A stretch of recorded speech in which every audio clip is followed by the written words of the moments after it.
Hello, Chatrum. Welcome back to our YouTube channel, DV Vidyalaya. In the previous classes, we have already discussed about what a cybersecurity is, what are the goals and objectives of cybersecurity, what are the advantages of using cybersecurity, and how AI is helpful in the cases of cybersecurity. And in this today's class, we are going to learn about cyber threats. Threat అంటే ఏంటి general గా threat అంటే ఒక ఆపద లేదంటే ఒక danger లేదంటే ఒక కష్టం ఒక ట్రబుల్ అనుకోవచ్చు అనమాట. సైబర్ థ్రెట్ అంటే ఏంటంటే మనం డిజిటల్ ఎరాలో డిజిటల్ ఫీల్డ్ లో ఏదైనా మన డేటాకి సంబంధించి మన నెట్వర్క్ కి సంబంధించి ఏదైనా డేంజర్ ఉంది, ఏదైనా ఫ్రాడ్ జరుగుతుంది అన్న సిచ్యువేషన్ లో మనం ఈ సైబర్ థ్రెట్ అనే టర్మ్ ని యూజ్ చేస్తాం అనమాట. సో అసలు ఏంటి ఈ సైబర్ థ్రెట్ అంటే it is a potential danger or malicious activity that can exploit vulnerabilities in a computer system network or application to steal damage disrupt are gain unauthorised access to data and digital resources. ఏంటి అసలు cyber threat, ఎందుకు ఇది danger అంటే cyber threat అనేది ఒక danger or malicious activity అన్నమాట. Malicious activity అంటే wrong activity. ఈ సైబర్ థ్రెట్ ఏం చేస్తుంది అంటే it can exploit vulnerabilities. Vulnerabilities అంటే ఏదైనా ప్రాబ్లమ్స్, ఏదైనా ఎర్రర్స్, ఏదైనా బగ్స్ అన్నమాట. ఎక్కడ కంప్యూటర్ సిస్టమ్ లో కావచ్చు, నెట్వర్క్ లో కావచ్చు, ఏదైనా అప్లికేషన్ లో కావచ్చు, థ్రెట్ పర్ఫామ్ చేస్తుంది అనమాట. ఈ థ్రెట్స్ అనేది జరగడం వల్ల ఏమవుతుంది అంటే అసలు ఎందుకు చేస్తారు ఈ సైబర్ థ్రెట్స్ అనేది అంటే మన డేటాని దొంగిలించడం కోసం, లేదంటే మన రిసోర్సెస్ ని స్టీల్ చేసుకోవడం కోసం, లేదంటే వాటిని డ్యామేజ్ చేయడం కోసం, లేదంటే వాటిని ఇంటరప్ట్ ఆర్ డిస్రప్ట్ చేయడం కోసం, or to gain unauthorised access to data అన్నమాట. మన డేటాని మనకు తెలియకుండా వేరే వాళ్ళు యూజ్ చేసుకోవడానికి కూడా ఇది చేస్తారు. ఈ డిజిటల్ రిసోర్సెస్ కావచ్చు, జనరల్ డేటా కావచ్చు, ఈ సైబర్ థ్రెట్స్ అనేటివి మెయిన్ గా ఇందుకోసం అనేది చేస్తారనమాట. సో ఈ సైబర్ థ్రెట్స్ అనేవి ఎవరు అకర్ చేస్తారు, ఎవరు కాజ్ చేస్తారు, అసలు ఎక్కడి నుంచి వస్తాయి ఈ సైబర్ థ్రెట్స్ అంటే from hackers, cyber criminals, malicious software, insider attacks, or even natural and human made incidents అన్నమాట. సో హ్యాకర్స్ అయినా సైబర్ థ్రెట్స్ కి రీజన్ అవ్వచ్చు, there may be cyber criminals అవ్వచ్చు, మెలీషియస్ సాఫ్ట్వేర్ అవ్వచ్చు, ఇన్సైడర్ అటాక్స్ అవ్వచ్చు, or natural గా జరిగే human made mistakes కావచ్చు, ఏదైనా ఇన్సిడెంట్ కావచ్చు. ఇవన్నిటిని సైబర్ థ్రెట్స్ అకర్ అవ్వడానికి రీజన్ గా మనం చెప్పుకుంటాం అనమాట. As digital technologies continue to grow, ఇప్పుడున్న జనరేషన్ లో డిజిటల్ టెక్నాలజీ అనేది కంటిన్యూగా ర్యాపిడ్ గా గ్రో అవుతూనే వస్తుంది. కాబట్టి ఈ సైబర్ థ్రెట్స్ అనేవి అకర్ అవ్వడానికి కూడా అంతే ఎక్కువ ఛాన్సెస్ ఉన్నాయి. అండ్ దెన్ అంతే ఎక్కువ సైబర్ థ్రెట్స్ అనేవి ఫ్రీక్వెంట్ గా ఎఫిషియెంట్ గా జరుగుతూనే ఉన్నాయి అన్నమాట. By making cyber security essential for protecting our own information and systems. So ఇలా డిజిటల్ టెక్నాలజీస్ లో సైబర్ థ్రెట్స్ అనేటివి కంటిన్యూస్ గా పెరుగుతూ ఉండడం వలన మనం సైబర్ సెక్యూరిటీ నేర్చుకోవాల్సిన ఎసెన్షియల్ అనేది ఎక్కువ ఉంది, నెసెసిటీ అనేది ఎక్కువ ఉంది. So that we can protect our information and systems అన్నమాట. సో ఇప్పుడు దాకా మనం సైబర్ థ్రెట్ అంటే ఏంటి అసలు అని చూసాం కదా. ఇప్పుడు అసలు ఏమేం టైప్స్ ఆఫ్ సైబర్ థ్రెట్స్ ఉన్నాయి, ఇప్పుడు దాకా ఏ types of cyber threats occur అయి ఉన్నాయి మనకు రియల్ లైఫ్ లో అనేది చూద్దాం. And first type of cyber threat is malware. Malware అంటే ఆల్రెడీ మనం లాస్ట్ క్లాస్ లో డిస్కస్ చేసుకుందాం. ఏంటి మాల్వేర్ అంటే మెలీషియస్ సాఫ్ట్వేర్ అన్నమాట. మెలీషియస్ సాఫ్ట్వేర్ ని మనం మాల్వేర్ అంటాము. సో ఈ మెలీషియస్ సాఫ్ట్వేర్ ఆర్ మాల్వేర్ ని ఎందుకు డిజైన్ చేశారు అంటే ఒక కంప్యూటర్ సిస్టమ్ లో కానీ, నెట్వర్క్ లో కానీ, అప్లికేషన్ లో కానీ ఉన్న డేటాని డ్యామేజ్ చేయడం కోసం, లేదంటే డిస్రప్ట్ చేయడం కోసం, అనాథరైజ్డ్ యాక్సెస్ చేసుకోవడం కోసం ఈ మాల్వేర్ అనే దాన్ని కనిపెట్టారనమాట. Some of the examples for this malware is virus, worms, trojans, ransomware and spyware. అసలు వైరస్ కానీ, వామ్ కానీ, ట్రోజన్స్ కానీ, ర్యాన్సమ్వేర్ కానీ, స్పైవేర్ కానీ ఇవన్నీ మీరు ఆల్రెడీ వినే ఉంటారు. మన ఏదైనా సిస్టమ్ కి ఎప్పుడైనా సడన్ గా వర్క్ అవ్వకపోతే ఏం చెప్తారు, ఓకే ఏదైనా వైరస్ ఏమైనా స్ప్రెడ్ అయిందేమో సిస్టమ్ లో, సర్వీస్ కి ఇవ్వండి అని చెప్తారు. In the same way virus, worms, trojans, ransomware and spyware అనేవి some types of cyber threats అన్నమాట. ఓకేనా. Second type of common cyber threat వచ్చేసి phishing. I think we have already discussed about this phishing also, right? So ఈ fishing అనేది ఏంటి అంటే attackers అనే వాళ్ళు మనకు ఫేక్ గా మెయిల్స్ సెండ్ చేస్తారు, మెసేజెస్ సెండ్ చేస్తారు, వెబ్సైట్స్ లింక్స్ సెండ్ చేస్తారు. కానీ అవి రియల్ సోర్స్ నుంచి వచ్చినట్లు కనిపిస్తాయి మనకు. కానీ అది రియల్ సోర్స్ నుంచి రాలేదు. వాళ్ళ పేరు చెప్పుకొని వీళ్ళు మనకు మెసేజ్ చేస్తారు. వాళ్ళు మన మీద ట్రిక్ అప్లై చేస్తారనమాట. ఎలాగా, మనం డేటా ఫిల్ చేసేస్తాము, మన పాస్వర్డ్స్ మనమే ఇచ్చేస్తాము, వాళ్ళకి ఏదైనా ఓటీపీస్ ఇచ్చేస్తాము, ఏదైనా బ్యాంకింగ్ డీటెయిల్స్ షేర్ చేసేస్తాము అని చెప్పేసి వాళ్ళు మనకు ఒక ఫేక్ మెసేజ్ ని రియల్ మెసేజ్ లాగా కన్వర్ట్ చేసి మనకు సెండ్ చేస్తారు.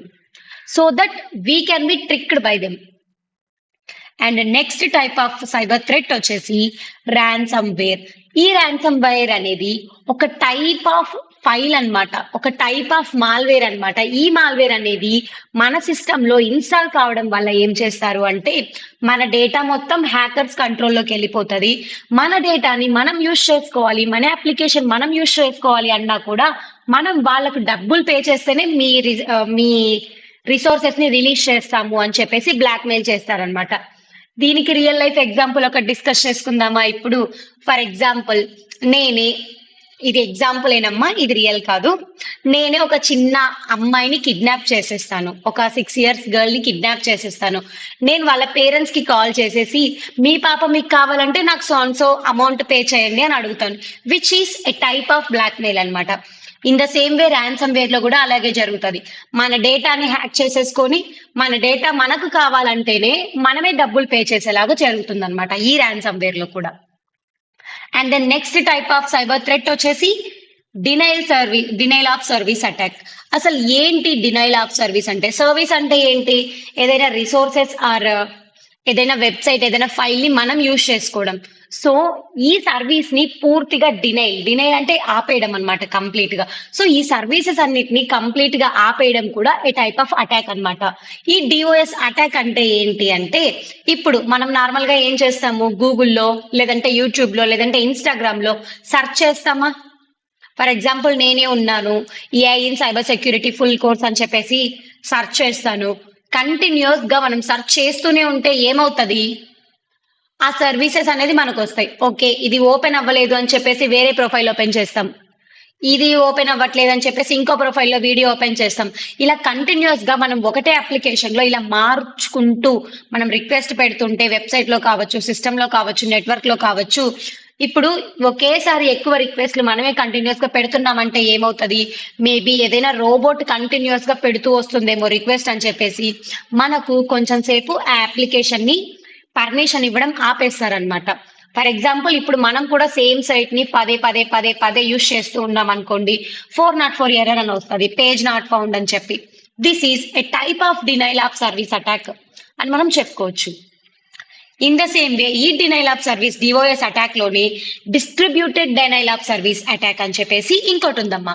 ఆ distributed denial of service attack అనేది మనం ఎప్పుడు యూజ్ చేస్తామంటే, when we have multiple resources, when we have multiple devices around us, then we call it as distributed denial of service attack అన్నమాట. So this is mostly similar to normal DOS attack, but ఇందులో different devices నుంచి ఒకేసారి request వెళ్తూ ఉన్నాయి అంటే ఏమవుతుంది, ఆ website అనేది కొంచెం సేపు ఆగిపోవడం జరుగుతుందా? ఫర్ ఎగ్జాంపుల్ ఇప్పుడు నేనే ఉన్నాను, యూజీసీ నెట్ ఎగ్జామ్ రాశాను, ఇప్పుడు రిలీజ్ చేసేసారు రిజల్ట్. నేను ఒకటే సెర్చ్ చేస్తాను ఏమైనా నా రిజల్ట్ కోసం? లేదు కదా. మల్టిపుల్ ఆస్పిరెంట్స్ అనే వాళ్ళు ఒకేసారి రిజల్ట్ కోసం చెక్ చేస్తారు. అప్పుడు ఏమవుతుంది, సర్వర్ డౌన్ ఉంది, లేదంటే నెట్వర్క్ స్లోగా ఉంది, పేజ్ ఓపెన్ అవ్వట్లేదు అని చెప్తామా? సో ఒకేసారి చాలా నెంబర్ ఆఫ్ రిక్వెస్ట్లు వెళ్ళడం వల్ల ఆ సర్వీసెస్ అనేవి కొంచెం సేపు అందరికి నిలిపేస్తారనమాట. So which is called as distributed denial of service attack, DDOS అని కూడా అంటాం మనం దీన్ని. So next type of threat వచ్చేసి మనకు ఉన్నది ఇన్సైడర్ థ్రెట్. అసలు ఏంటి ఈ ఇన్సైడర్ థ్రెట్? ఇన్సైడర్ అంటే ఎవరు? మన వాళ్ళే అని చెప్పేసి కదా, జనరల్ మీనింగ్ మన వాళ్ళే అనేసి కదా. సో ఒకవేళ తెలిసో తెలియకనో ఇంటెన్షనల్ గా ఏదైనా మనం వేరే వాళ్ళకి థ్రెట్ అనేది, వేరే వాళ్ళకి హాని అనేది చేస్తున్నాము అంటే ఇది ఇన్సైడర్ థ్రెట్ అని చెప్పుకోవచ్చు అనమాట. ఫర్ ఎగ్జాంపుల్ నేనే ఒక కాలేజ్ లో వర్క్ చేస్తూ ఉన్నాను, ఈ కాలేజ్ కి రిలేటెడ్ ఇన్ఫర్మేషన్ అంతా నేనే కావాలని బయట కాలేజ్ వాళ్ళకి చెప్పేస్తే ఈ కాలేజ్ లో ఉన్న ప్లస్ ఇవి, ఈ కాలేజ్ లో ఉన్న మైనస్ ఇవి అని చెప్పేసి నేనే వాళ్ళకి చెప్పేస్తే ఏమవుతుంది, నేనే ఇంటెన్షనల్ గా లీక్ చేసి ఉండొచ్చు కదా. సో ఇటువంటి టైప్ ఆఫ్ ఇన్ఫర్మేషన్ ని అండ్ థ్రెట్ ని ఇన్సైడర్ థ్రెట్ అంటాం అనమాట. సో ఒక ఆర్గనైజేషన్ కానీ, ఒక ఏదైనా గవర్నమెంట్ సర్వీసెస్ కానీ, ఏదైనా పర్సనల్ ఇన్ఫర్మేషన్ ని కానీ మనకు తెలిసిన వాళ్ళే లీక్ చేయడము, వాళ్ళకి డ్యామేజ్ క్రియేట్ చేయడము, వాళ్ళ సెన్సిటివ్ ఇన్ఫర్మేషన్ లీక్ చేయడము, లేదంటే ఆ రిసోర్సెస్ ని మిస్యూజ్ చేసుకోవడమే ఇన్సైడర్ థ్రెట్ అన్నమాట. Next type of cyber threat వచ్చేసి పాస్వర్డ్ అటాక్. సో ఈ పాస్వర్డ్ అటాక్ ఏంటి అంటే, నేనే ఉన్నాను, నా మెయిల్ పాస్వర్డ్ ఒకసారి యూజ్ చేస్తాను, లేదంటే ఫర్గట్ పాస్వర్డ్ కొట్టేసి ఓటీపీతో లాగిన్ అవుతాను. అదే వేరే వాళ్ళైతే ఏం చేస్తారు, నాకు తెలిసిన వాళ్ళు మల్టిపుల్ సార్లు ఓకే ఈ పాస్వర్డ్ పెట్టుకొని ఉండొచ్చు, ఈ పాస్వర్డ్ పెట్టుకొని ఉండొచ్చు అని చెప్పి ఒకేసారి రాంగ్ గెసెస్ చేస్తూ ఉంటారా. ఒక 5 times చేస్తే ఏమవుతుంది, రాంగ్ గెస్ కంటిన్యూస్ గా ఆపేస్తారా. You cannot access this resource until so and so time అని చెప్పేసి ఇచ్చేస్తారా. సో ఈ టైప్ ఆఫ్ అటాక్ ని వచ్చేసి మనం పాస్వర్డ్ అటాక్ అంటాం అనమాట. సో ర్యాండమ్ గెసెస్ ద్వారా, ర్యాండమ్ బ్రూట్ ఫోర్స్ టెక్నిక్స్ ద్వారా ఈ అటాక్ అనేది జరుగుతుంది అనమాట. ఫర్ ఎగ్జాంపుల్ నా పాస్వర్డ్ 4 digits అనుకో, అప్పుడు ఏం చేస్తాము, బ్రూట్ ఫోర్స్ అటాక్ అంటే ఇదేనమ్మా, 0000 నుంచి 9999 వరకు మాత్రమే ఉంటాయా నంబర్స్. సో ఈ నంబర్స్ అన్నిటిని ఒక్కొక్కసారి ఎంటర్ చేసుకుంటూ వస్తారు, ఏదో ఒక నంబర్ కరెక్ట్ అయిపోతుంది కదా అని చెప్పేసి. ఇది వచ్చేసి బ్రూట్ ఫోర్స్ అటాక్ టెక్నిక్స్ అంటాం. తర్వాత డిక్షనరీ అటాక్స్. డిక్షనరీ అటాక్స్ అంటే ఏంటి, ఇప్పుడు నేనున్నాను, నాకు ఈ లక్కీ నంబర్స్ ఉన్నాయి, ఈ లక్కీ నంబర్స్ ని different types of permutations and combinations చేయడం వల్ల వాళ్ళకి కొన్ని పాసిబిలిటీసే వస్తాయి. అలాంటి అటాక్స్ ని డిక్షనరీ అటాక్స్ అంటాం. తర్వాత క్రెడెన్షియల్ థెఫ్ట్. ఈ క్రెడెన్షియల్ థెఫ్ట్ అనేది ఏంటి అంటే, నీ పాస్వర్డ్ ని నీకు తెలియకుండా వేరే వాళ్ళు ఎవరైనా చూడడం కానీ, నోట్ చేసుకోవడం కానీ నీ ఫ్రెండ్సే చేస్తారనమాట. ఈ టైప్ ఆఫ్ థెఫ్ట్ ని ఏమంటారు అంటే క్రెడెన్షియల్ థెఫ్ట్ అంటారనమాట. So this is a type of cyber threat. And next type of cyber threat is man in the middle attack.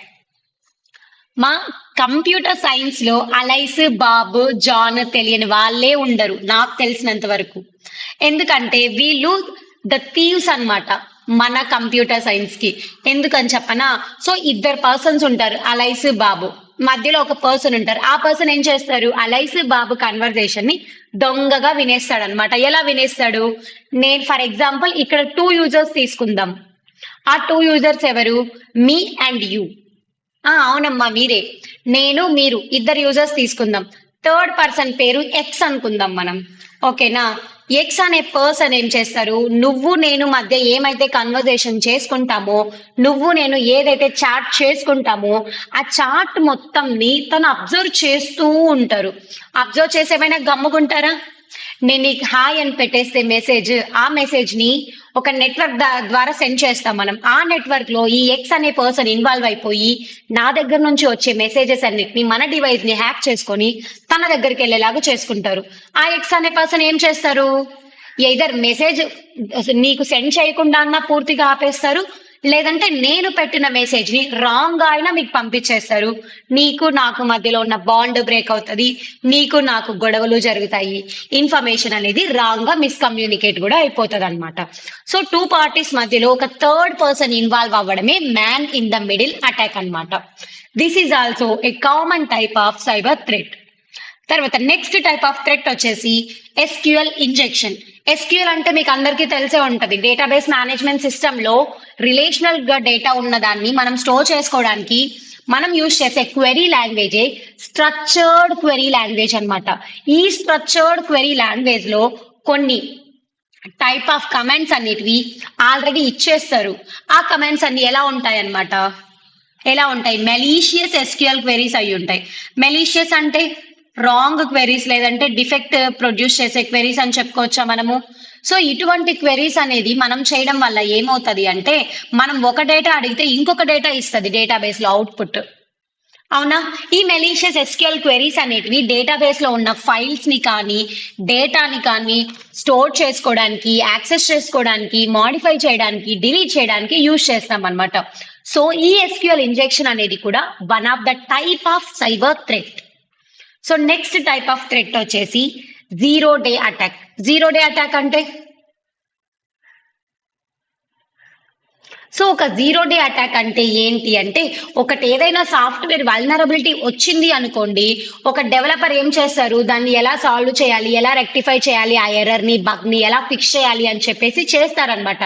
కానీ ఆ వర్క్ చేసే కంటే ముందే ఆ సాఫ్ట్వేర్ అనేది ఎక్స్ప్లాయిట్ అయిపోతే, దాన్ని షేర్ చేసేస్తే, లేదంటే దాన్ని అప్డేట్ చేయకుండా వేరే వాళ్ళకి ఇచ్చేస్తే, your software is working totally fine అని చెప్పేసి, అప్పుడేమవుతుంది, ఆ ఫిక్స్ చేసే బదులు ఏదైనా రాంగ్ కోడ్ అక్కడ పెట్టేశారనుకో, ఏమవుతుందంటే ఆ సైబర్ థ్రెట్ అనేది ఫామ్ అవుతుంది and we will get to loss all the data by itself అనమాట.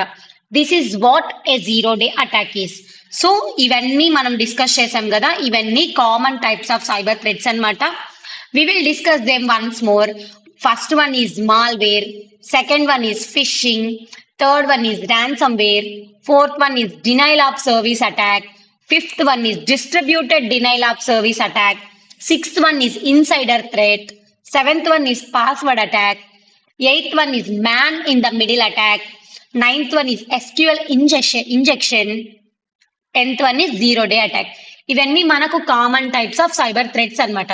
Now we are going to discuss the effects of cyber threats. ఈ సైబర్ థ్రెట్స్ అనేవి జరగడం వల్ల మనం ఏమేమైతే ఎఫెక్ట్స్ ఫేస్ చేస్తామో అవన్నీ ఇందులో మనం డిస్కస్ చేద్దాం. So first one in that is data theft are leakage. మన డేటా అనేది వేరే వాళ్ళకి తెలిసిపోతుందా, మన పాస్వర్డ్స్ వాళ్ళకి తెలిసిపోతాయా, మన డేటా లీక్ అయిపోతుందా? సో ఇది వన్ ఆఫ్ ద ఎఫెక్ట్ అనమాట. నెక్స్ట్ థింగ్ వచ్చేసి ఫైనాన్షియల్ లాసెస్. మన మనీ పరంగా కూడా లాసెస్ జరగచ్చా? ఒకవేళ మన ఏటీఎం పిన్నో లేదంటే మన PhonePe or online banking application పిన్నో వేరే వాళ్ళకి చెప్పేశామనుకోండి, ఏమవుతుంది, తెలియకుండానే ఎవరికొకరికి డబ్బులు వేసేసి నాకు రాలేదు డబ్బులు అని చెప్పేసి వాళ్ళు సడన్ గా చెప్పేస్తారు. సో మన దగ్గర ఉన్న డబ్బులు అనేది కూడా లాస్ అవ్వచ్చు. So which is called as financial losses. And then the next thing is unauthorised system access అనమాట. సో మన పాస్వర్డ్ వేరే వాళ్ళకి చెప్తే ఏమవుతుంది, వాళ్ళు మనకు తెలియకుండానే మన రిసోర్సెస్ అన్నిటిని యాక్సెస్ చేసుకుంటారు, మన డేటా మొత్తం చూస్తారు, అవునా? So which is also one of the type of effect అనమాట. ఫోర్త్ వన్ వచ్చేసి సర్వీస్ డిస్రప్షన్. ఇప్పుడు నేనే ఉన్నాను, మీ మీషో అకౌంట్ ఏదైనా నాకు ఇస్తారు ఆర్డర్ పెట్టుకోమని, నేను ఒకేసారి 100 క్యాష్ ఆన్ డెలివరీ ఆర్డర్లు పెట్టేస్తే ఏమవుతుంది, సరే నిజంగానే అవసరం ఉందేమో అని చెప్పి అన్ని డెలివర్ చేస్తారు, అన్ని ఒకేసారి వస్తాయా 1-2 డేస్ అటు ఇటుగా. అప్పుడు నేను ఫోన్లో ఎత్తకుండా ఉంటే ఏం చేస్తారు, నేను ఒక ఫ్రాడ్ అని చెప్పేసి నా మొబైల్ అప్లికేషన్ నా డివైస్ లో అండ్ నా మొబైల్ నంబర్ ని మీషో వాళ్ళు బ్లాక్ చేసేస్తారా? Which is called as service disruption. And next one వచ్చేసి loss of customer trust. For example, మీరు నా యూట్యూబ్ ఛానల్ ని నమ్మి వచ్చి క్లాసెస్ చూస్తా ఉన్నారు, నేను కరెక్ట్ ఇన్ఫర్మేషన్ చెప్పకుండా రాంగ్ గా మీకు ఇన్ఫర్మేషన్ చెప్తే, రాంగ్ సబ్జెక్ట్ చెప్తే ఏమవుతుంది, ఓకే మీరు అదేలే కరెక్ట్ అని చెప్పేసి నమ్మేసి పాపం ఎగ్జామ్ రాసేస్తారు. ఒకవేళ అందులో ఫెయిల్ అయితే, ఓకే ఈ మేడం చెప్పేవంతా తప్పులే, మనం ఈ మేడంని నమ్మకూడదు అని చెప్పేసి అనుకుంటారా? సో మీ ట్రస్ట్ ని నేను కోల్పోయినట్లు అనమాట, లాస్ ఆఫ్ కస్టమర్ ట్రస్ట్ అంటే. And next thing damage to organisational reputation. Organisational reputation కావచ్చు, లేదంటే పర్సన్ గుడ్ విల్ కావచ్చు, ఇవన్నీ లాస్ అయిపోతామా? అండ్ దెన్ నెక్స్ట్ ఎఫెక్ట్ వచ్చేసి లీగల్ అండ్ రెగ్యులేటరీ కాన్సిక్వెన్సెస్. అంటే ఇప్పుడు నేను ఏదైనా తప్పు చేసే దానికి తగ్గట్లు నేను కాన్సిక్వెన్సెస్ ని కూడా ఫేస్ చేయాలా లేదా? So these are all the effects of cyber threats అనమాట. ఈ ఎఫెక్ట్స్ అన్ని వచ్చేసాయి, మనకు సైబర్ థ్రెట్స్ అన్ని జరిగిపోయిన తర్వాత మనం ఆలోచించేదే ఎఫెక్ట్స్ ఆఫ్ సైబర్ థ్రెట్స్. అదే మనం అసలు సైబర్ థ్రెట్సే జరగకుండా ఆపాలంటే ఏం చేయాలి? దాన్నే మనం ప్రివెంటివ్ మెజర్స్ అని అంటాం, లేదంటే ప్రివెన్షన్ అని అన్నా అంటాం. ఈ అటాక్స్ అనేవి మనకు జరగకుండా ఉండాలంటే ఏం చేయాలి? First one, use strong and unique passwords. Strong passwords పెట్టుకోవాలి, యూనిక్ గా ఉన్న పాస్వర్డ్స్ పెట్టుకోవాలి. ఫర్ ఎగ్జాంపుల్ నా పేరు చరిత, నేను పాస్వర్డ్ చరిత అని పెట్టుకుంటే ఏం చేస్తారు, ఫస్ట్ ఎవరికైనా ఆ ఐడియానే వస్తుంది కదా, అదేమవుతుంది వీక్ పాస్వర్డ్ అవుతుంది. అండ్ దెన్ అదేమవుతుంది యూనిక్ గా కూడా ఉండదన్నమాట. సో 1 2 3 4 పెట్టుకుంటే అది కూడా వీక్ పాస్వర్డే. సో మనం స్ట్రాంగ్ గా యూనిక్ గా ఉన్న పాస్వర్డ్ పెట్టుకోవాలి. ఫర్ ఎగ్జాంపుల్ నేను ఒక సి, ఒక డి, ఒక ఈ, ఒక ఎఫ్ అలా వేరియస్ పర్ముటేషన్స్ యూజ్ చేసేసి పాస్వర్డ్ పెట్టుకున్నాను అనుకో, మీరు ఎవరైనా క్రాక్ చేయగలుగుతారా? No, right? So this way we can prevent cyber threat అనమాట. తర్వాత ఎనేబులింగ్ మల్టీ ఫ్యాక్టర్ అథెంటికేషన్. ఇప్పుడు నేనే ఉన్నాను, జస్ట్ ఫోన్ లాక్ పెట్టుకొని యూజ్ చేసుకుంటే ఫోన్ ఏమవుతుంది, ఏదైనా పర్పస్ కోసం ఎవరికైనా నేను ఇచ్చాను ఫోన్ అనుకో, వాళ్ళు ఫోన్ ఒక్కటే ఓపెన్ చేస్తారా, దాంట్లో ఉన్న యాప్స్ అన్ని ఓపెన్ చేస్తారా? అన్ని ఓపెన్ చేసుకోగలుగుతారు. ఎందుకంటే మనం ఓన్లీ ఫోన్ పాస్వర్డ్ మాత్రమే పెట్టుకున్నాం, రిమైనింగ్ యాప్స్ కి పెట్టుకోలేదు కాబట్టి. అదే మనం మల్టీ ఫ్యాక్టర్ అథెంటికేషన్ పెట్టుకుంటే ఏమవుతుంది, సో వాళ్ళు ఫోను వెరిఫై చేయాలి, పాస్వర్డ్ వెరిఫై చేయాలి, ఫింగర్ ప్రింట్ ఓపెన్ చేయాలి, అండ్ దెన్ సెక్యూరిటీ క్వశ్చన్స్ కి ఆన్సర్ చేయాలి, ఓటీపీ కూడా చెప్పాలి, దాంతో పాటు పాస్ కీస్ ని కూడా యాడ్ చేసుకుంటాం ఇప్పుడున్న జనరేషన్ లో, ఇప్పుడున్న టెక్నాలజీతో. So this is also one of the preventive measure of cyber threat అన్నమాట. And next thing, install and regularly update antivirus software.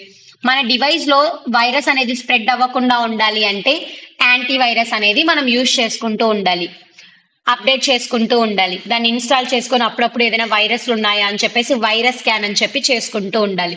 దీనికి రియల్ లైఫ్ ఎగ్జాంపుల్ వచ్చేసి, ఇప్పుడు పోలియో అనేది ఒక వైరస్ మనుషులకు వచ్చేది. సో ఆ వైరస్ ని ఆపాలి అంటే ఏం చేయాలి, ప్రతి ఇయర్ జూలైలో ఆర్ జూన్ లో ఒక వీక్ లో ఒక సండే రోజు పోలియో డే అని పెట్టేసి అందరికి డ్రాప్స్ వేస్తారా చిన్న చిన్న పిల్లలకి? ఎందుకు? Prevention is better than cure అన్నమాట, అవునా? So in the same way మనం కూడా మన డివైజెస్, నెట్వర్క్స్, సిస్టమ్స్ లో వైరస్ అనేది స్ప్రెడ్ అవ్వకుండా ఉండాలి అంటే అప్పుడప్పుడు యాంటీవైరస్ ఇన్స్టాల్ చేసుకోవాలి, రెగ్యులర్ గా యాంటీవైరస్ ని అప్డేట్ చేసుకుంటూ ఉండాలి, మన డివైస్ ని, సిస్టమ్స్ ని స్కాన్ చేసుకుంటూ కూడా ఉండాలి. అండ్ నెక్స్ట్ థింగ్ వచ్చేసి, to keep our OS and applications updated. ఇప్పుడు మనం 2026 లో ఉన్నాము, ఇంకా 1990లో ఉన్న యాప్స్, 1990లో ఉన్న మొబైల్స్ యూజ్ చేస్తున్నామా? లేదు కదా. ఎప్పటికప్పుడు అప్డేటెడ్ ఓఎస్, అప్డేటెడ్ మొబైల్స్ కొంటున్నామా, అప్డేటెడ్ పీసీస్ కొంటున్నామా, అప్డేటెడ్ ల్యాప్టాప్స్ కొంటున్నామా? ఇన్ ద సేమ్ వే మనం కూడా మన ఓఎస్ అండ్ అప్లికేషన్స్ ని ఎప్పుడు అప్డేటెడ్ గా పెట్టుకోవాలి, లేదంటే ఓల్డ్ వాటికి చాలా క్విక్ గా ఎఫెక్ట్ అయ్యే ఛాన్సెస్ ఉంటాయి కాబట్టి. Next thing, avoid clicking suspicious links and downloading unknown attachments. Suspicious link అంటే, నేనే ఉన్నాను ఇప్పుడు ఈ లింక్ క్లిక్ చేసిన వాళ్ళందరికీ కంప్లీట్ గా కంప్యూటర్ సైన్స్ అండ్ టెక్నాలజీలో ఏమేం సబ్జెక్ట్స్ అయితే ఉన్నాయో అవన్నీ సబ్జెక్ట్స్ కి free material, free questions, free YouTube videos, free resources ఇస్తాను అంటే మీరు నొక్కేస్తారు తెలియక. అప్పుడు ఏమవుతుంది, some type of APK file, some type of software virus అనేది మీ డివైస్ లోకి ఇన్స్టాల్ అయిపోతుంది. ఇలా జరగడం వల్ల, అన్నోన్ అటాచ్మెంట్స్ మీరు క్లిక్ చేయడం వల్ల మీ డేటా మొత్తం అనేది ఎవరికైతే ఆ లింక్ ఓనర్స్ ఉంటారో వాళ్ళకు మీ డేటా అంతా వెళ్ళిపోతుంది, which is also a type of threat. And మనం ఈ లింక్స్ ని క్లిక్ చేయడం ఆపడం వల్ల ఆ టైప్ ఆఫ్ అటాక్స్ నుంచి మన డివైస్ ని మనం ప్రివెంట్ చేసుకోవచ్చు. Next thing, using firewalls and secure network configuration. Firewall ఎందుకు యూజ్ చేస్తాము, మన నెట్వర్క్ లోకి వేరే వాళ్ళు ఎంటర్ అవ్వకుండా ఉండడానికి యూజ్ చేస్తాం. సో మనం ఈ ఫైర్ వాల్ ని యూజ్ చేయాలి, నెట్వర్క్ కాన్ఫిగరేషన్స్ ని అప్డేట్ చేసుకుంటూ ఉండడం వల్ల కూడా మనం సైబర్ థ్రెట్స్ అండ్ అటాక్స్ ని ప్రివెంట్ చేయొచ్చు. And next thing, regularly backup important data. ఇప్పుడు నేను ఒకసారి యూట్యూబ్ వీడియో అప్లోడ్ చేస్తా ఉన్నాను, కొన్ని డేస్ తర్వాత నేను ఖచ్చితంగా ఆ డేటా మొత్తం బ్యాకప్ చేసుకోవాలి. మేబీ ఒకవేళ సమ్ డేస్ తర్వాత, సమ్ మంత్స్ తర్వాత నా ప్రొఫైల్ ఎవరైనా హ్యాక్ చేసేసి నా ఛానల్లో ఉన్న డేటా మొత్తం డిలీట్ చేసేస్తే, సో మనం మన డేటాని అప్పుడప్పుడు బ్యాకప్ చేసుకుంటూ ఉండడం వల్ల లాస్ అనేది తక్కువ జరుగుతుంది అనమాట, తర్వాత మళ్ళీ దాన్ని రికవర్ చేసుకోవడానికి ఉంటుంది. And next thing, educate users about cyber security awareness. So నేను ఇప్పుడు ఎలాగైతే రియల్ లైఫ్ ఎగ్జాంపుల్స్ చెప్పేసి ఇలా ఇలా జరుగుతున్నాయి, ఇలా ఇలా పెట్టుకోండి, మీకు ఫోన్ పాస్వర్డ్స్ పెట్టుకోండి, మల్టీ ఫ్యాక్టర్ అథెంటికేషన్స్ పెట్టుకోండి అని నేను ఎలాగైతే చెప్తున్నానో, అలాగా మనం యాజ్ అన్ ఎడ్యుకేటెడ్ పీపుల్ ఏం చేయాలి అంటే, మన పేరెంట్స్ కి కావచ్చు, మన నైబర్స్ కి కావచ్చు, మన రిలేటివ్స్ కి కావచ్చు, ఎవరికైతే దీని మీద అవేర్నెస్ ఉండదో వాళ్ళందరికీ మనం సైబర్ సెక్యూరిటీ మీద ఎడ్యుకేట్ చేయాలి. అప్పుడే వాళ్ళు ఓటీపీస్ చెప్పకుండా ఉంటారు, బ్యాంకింగ్ రిలేటెడ్ డీటెయిల్స్ చెప్పకుండా ఉంటారు, అవునా? సో మన ఎన్విరాన్మెంట్ ని, మన ఫ్యామిలీని, మన లొకాలిటీని కాపాడుకునే రెస్పాన్సిబిలిటీ మన మీదే ఉంది కాబట్టి ఈ అవేర్నెస్ మీరు కూడా మీ పేరెంట్స్ కి ఎడ్యుకేట్ చేయండి సైబర్ సెక్యూరిటీ గురించి. And let me know how many of you have done this. Okay. And final గా ఈ cyber threats and cyber attacks కి ఒక ఓవర్వ్యూ మనం ఇవ్వాలి అనుకుంటే, సైబర్ థ్రెట్ అంటే ఏంటి అంటే ఒక potential danger which occur for the digital systems అన్నమాట. అండ్ దెన్ ఏమేం types of activities and threats జరగచ్చు, malware, phishing, ransomware, denial of service, distributed denial of service attacks, and then insider threats, password attacks, man in the middle attacks, SQL injection, and zero-day attacks. These are all the common types of cyber threats we have discussed so far. And then cyber threats వల్ల ఏమేమి జరగచ్చు, data loss కావచ్చు, financial losses కావచ్చు, service disruption కావచ్చు, privacy violations కావచ్చు, ఇంకా వేరే వేరే కాన్సిక్వెన్సెస్ అన్నిటిని మనం ఫేస్ చేయాల్సి ఉంటుంది. సో ఇప్పుడు మనం వీటన్నిటి నుంచి ప్రివెంట్ చేయాలంటే ఏం చేయాలి? స్ట్రాంగ్ సెక్యూరిటీ ప్రాక్టీసెస్ చేయాలి. యూజర్ ప్రతి ఒక్కరు ఇన్ ద సెన్స్ ప్రతి ఒక్క యూజర్ ఏం చేయాలి? స్ట్రాంగ్ పాస్వర్డ్ పెట్టుకోవాలి. పాస్వర్డ్ తో పాటు మల్టీ ఫ్యాక్టర్ అథెంటికేషన్ పెట్టుకోవాలి, ఫైర్ వాల్స్ పెట్టుకోవాలి, సెక్యూర్ నెట్వర్క్ కాన్ఫిగరేషన్స్ యూస్ చేసుకోవాలి, బ్యాకప్ చేసుకోవాలి. ఇవన్నీ చేస్తే ఏమవుతుంది? మనం ఈ cyber threats and cyber attacks నుంచి రిస్క్ అనేది తగ్గించుకోవచ్చు. So this is all about cyber threats, and in the next video we will discuss about attack vectors in detail. Until then, keep learning, keep growing. Bye bye, Chatro. Thank you.